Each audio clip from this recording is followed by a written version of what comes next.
देवहिवरा शाळेतील रिक्त शिक्षकपद तात्काळ भरण्याची ग्रामस्थांची मागणी।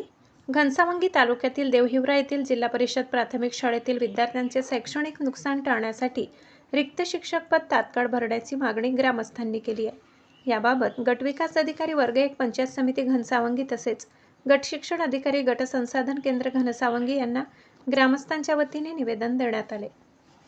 देवहिवरा येथील जिल्हा परिषद प्राथमिक शाळेत इयत्ता 1ली ते 7वी पर्यंत वर्ग असून शिक्षकांनी एकूण 5 मान्य पदे आहेत।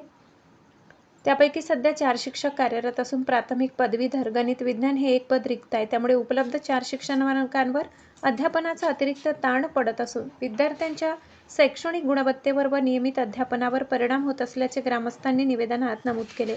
शाळेतील विद्यार्थ्यांचे शैक्षणिक नुकसान होऊ नये यासाठी रिक्त असलेले प्राथमिक पद तात्काळ भरावे आणि विद्यार्थ्यांना आवश्यक शैक्षणिक सुविधा उपलब्ध करून द्याव्यात अशी मागणी ग्रामस्थांनी केली आहे। या निवेदनावर शालेय व्यवस्थापन समिती अध्यक्ष गणेश शिंदे, उपाध्यक्ष सतीश उगले, सदस्य लक्ष्मण कानडे, माजी अध्यक्ष अनिरुद्ध रामजी मते, बाळासाहेब बर्डे, विष्णू मोहिते, ग्रामपंचायत सदस्य दिलीपराव शेडगे यांच्यासह नीळकंठ मते, परमेश्वर जवळकर, हनुमंत ढुले, बंडू मोहिते, लक्ष्मण उगले, दिगंबर कानडे, विजय मते, युवराज बर्डे, विजय शेडगे, लक्ष्मण अशोक जवळकर, किरण घाये तडक, प्रशांत नाथाकाडे, आदेश अप्पासाहेब चव्हाण आदी ग्रामस्थांच्या सह्या आहेत। रिक्त शिक्षकपद तातडीने भरून विद्यार्थ्यांचे होणारे शैक्षणिक नुकसान थांबावे अशी अपेक्षा देवहिवरा ग्रामस्थांनी केली आहे। माधव न्यूज महाराष्ट्र, संपादक सुरेश पोटे। इतकंच अशा आणखी महत्त्वाच्या बातम्या पाहण्यासाठी आमच्यासोबत जोडलेले रहा। आमचा व्हिडिओ लाईक, शेअर आणि चॅनल सबस्क्राईब करायला विसरू नका। धन्यवाद।